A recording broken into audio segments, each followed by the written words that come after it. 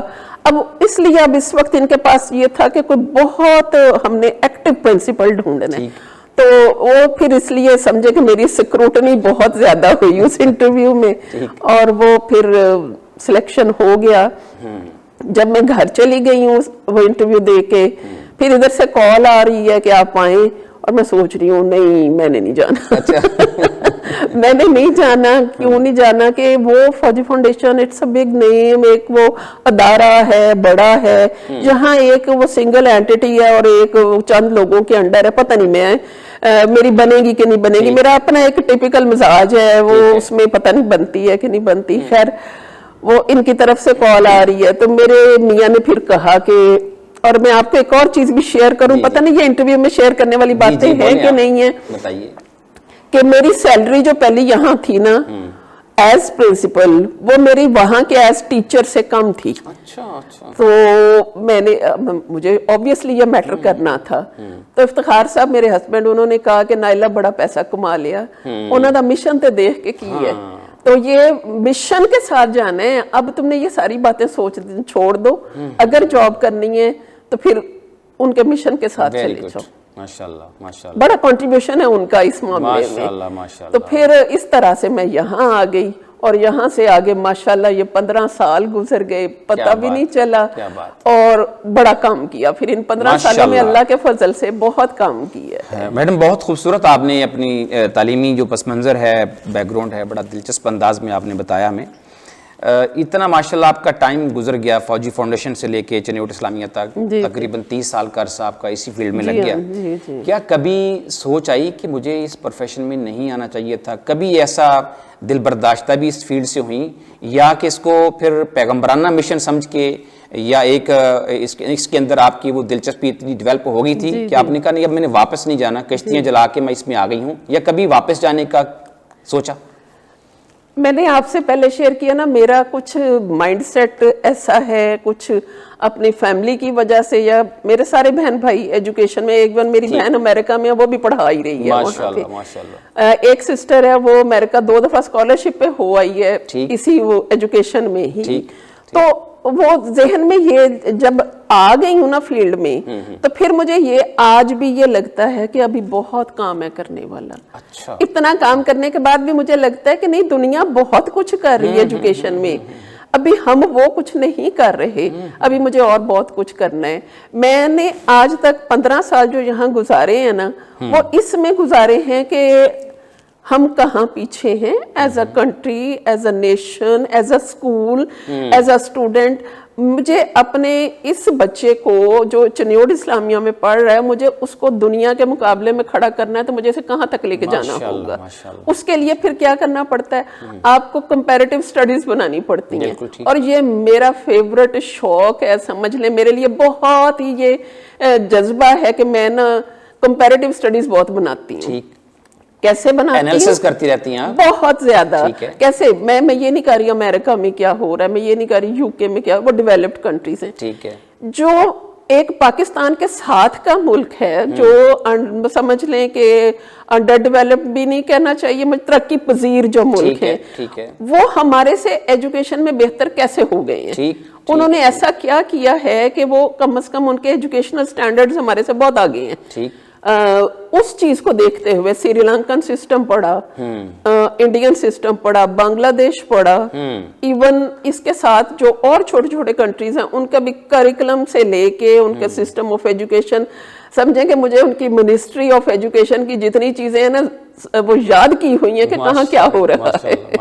تو اس کو لے کے چل رہی ہوں, اس لیے کبھی پیچھے سوچ آئی نہیں کہ یہ غلط ہو گیا فیصلہ, کبھی یہ سوچ آئی نہیں. ابھی تو یہ لگتا ہے اتنے سال گزارنے کے بعد کہ ابھی مجھے بہت سارا کام کرنا ہے. ماشاءاللہ الحمدللہ. بہت خوش میم, جو ایک علم کی پیاس آپ نے جس کا بھی اظہار کیا ہے ماشاءاللہ، ایک معلم کو، ایک استاذ کو، اور ایک کوئی نیا سوچنے یا ڈیفرنٹ سوچنے والے کی سوچ یہی ہے جو ماشاءاللہ اللہ پاک نے آپ کو عطا فرمائی ہے۔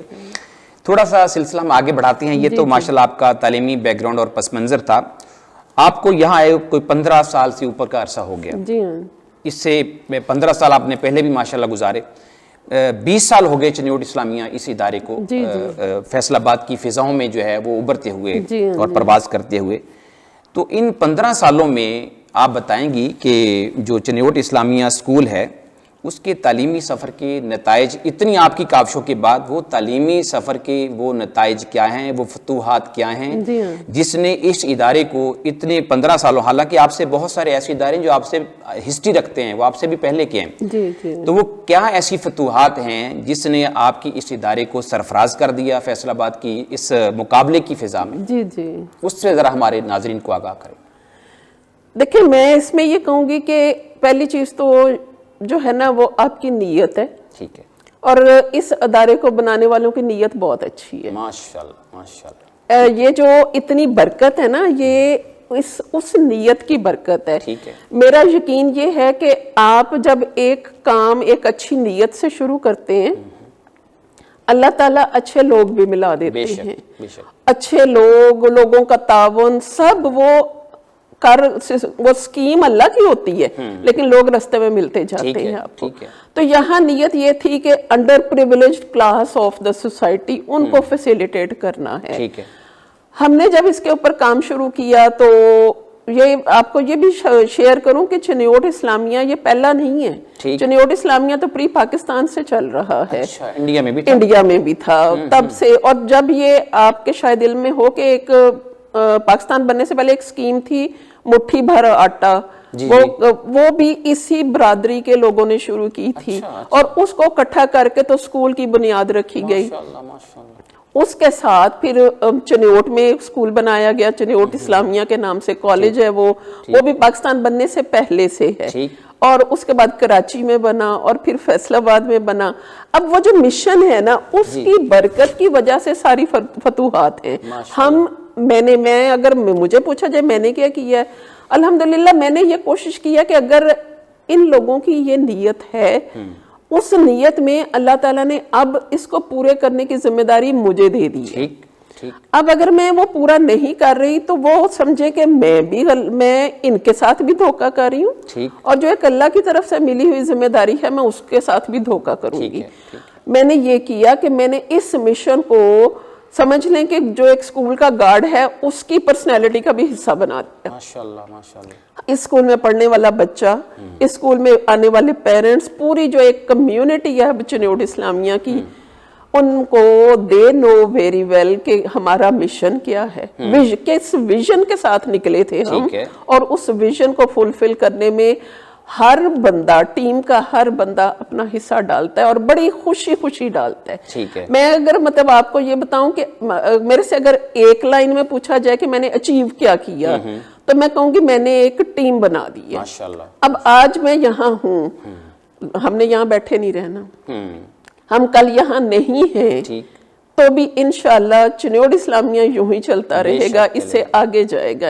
اس طرح کی ٹیم تیار کر دی ہے، اسپیریٹڈ ٹیم ہے میرے پاس ماشاءاللہ۔ یہ تو میم ہو گئی۔ اب میں تھوڑا سا پوچھوں گا کہ اس کی جو اکیڈیمکس ہیں، جیسے ایک ریت ہے دنیا کی کہ آپ نے یہاں کے بورڈز، تعلیمی بورڈز میں کیا کیا نمایاں کامیابیاں حاصل کی، ذرا اس حوالے سے بھی بتائیے۔ میں اس کو بتاتی ہوں آپ کو۔ 2008 میں یہ اسکول جوائن کیا، اس کے بعد ایک بخار ہوتا تھا کہ انگلش میڈیم ہونا چاہیے۔ ہمارے لیے یہ تھا کہ انگلش میڈیم بھی ہو، اور نہ تو میں اور نہ ہماری مینجمنٹ، ہم نہ اپنا کلچر چھوڑنا چاہتے ہیں، نہ اپنی ویلیوز چھوڑنا چاہتے ہیں۔ ہم پہلے مسلمان ہیں، پھر ہم پاکستانی ہیں، اور پھر ہم انگلش میڈیم بھی بنیں گے۔ ان ساری چیزوں کو لے کے 2008 سے کام شروع کیا، اور 2015 پہلا سال آیا جس میں اللہ کی رحمت سے ہمارے بچوں نے بورڈ میں پوزیشنز لینا شروع کی۔ اور یہ وہ بچے تھے جن کو 2008 میں ہم نے پورا فل فلیج انگلش میڈیم کرنے کے بعد اپیئر کرانا شروع کیا. اچھا اس میں پہلی وہ یہ ہوا کہ پوزیشنز آئی ہیں 8th کے ایگزامس میں، 1st 2nd 3rd، اور ایک سال میں تو تینوں پوزیشنز لے کے گئے. اچھا پھر ہماری بچی عائشہ جاوید نے پہلی 3rd پوزیشن لی بورڈ میں 2016 میں.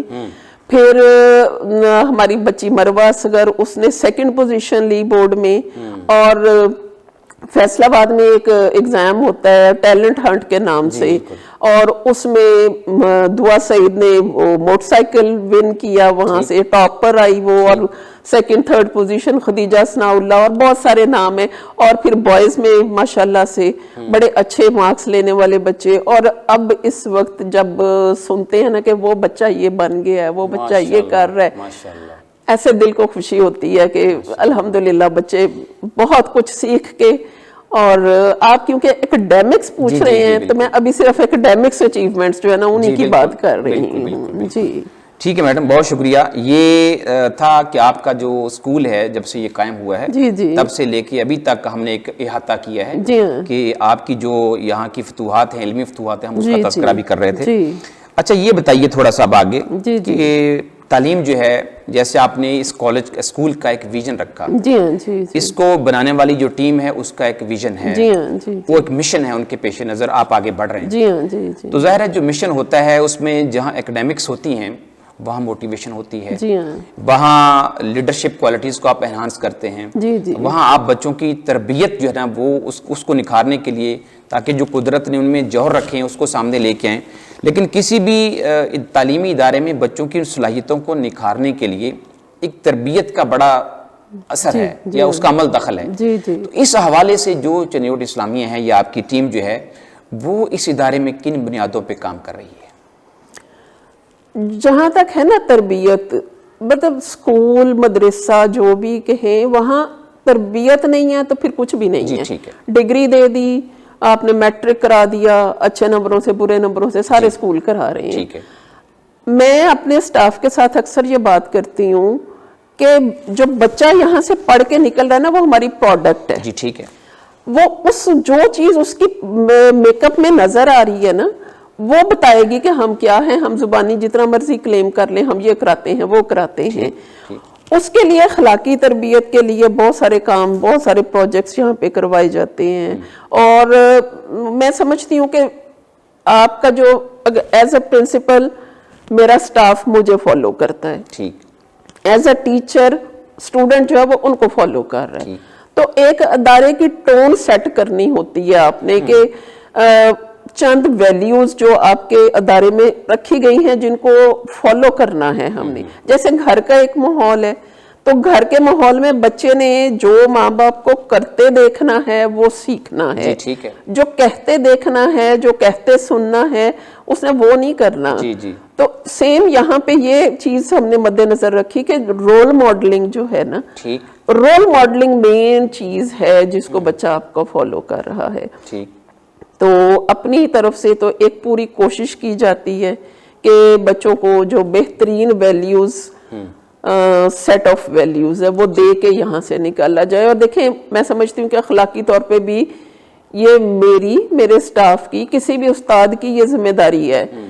بچہ آپ کو نرسری میں دے دیا جاتا ہے اور وہ دن کے 6 گھنٹے آپ کے پاس گزار کے جا رہا ہے. اور نارملی پرائیویٹ سیکٹر میں بچہ میٹرک کر کے ہی نکلتا ہے. اب زندگی کے اتنے سال روزانہ کے 6 گھنٹے وہ آپ کے پاس گزار کے جا رہا ہے. کیلکولیٹ کر کے دیکھیں تو ٹوٹل اس نے کتنے اپنی زندگی کے کتنے گھنٹے آپ کے ساتھ گزارے ہیں. تو اگر آپ اس کو وہ اخلاقیات، وہ معیارات جو ہمارے لیے مقرر کیے گئے تھے اگر ہم وہ نہیں دے پائے تو مطلب پھر ہم اپنا مقصد حاصل نہیں کر سکے. وہ جو تربیت ہمیں دینی تھی وہ اگر ہم نے نہیں دی تو پھر ہم نے کچھ بھی نہیں کیا. ٹھیک ہے.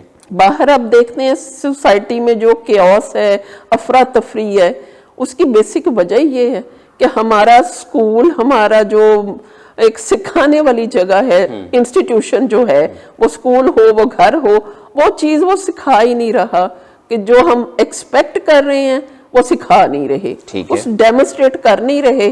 اور امید رکھتے ہیں کہ یہ جو بچہ ہے یہ کل کو یہ سارا کچھ کرے گا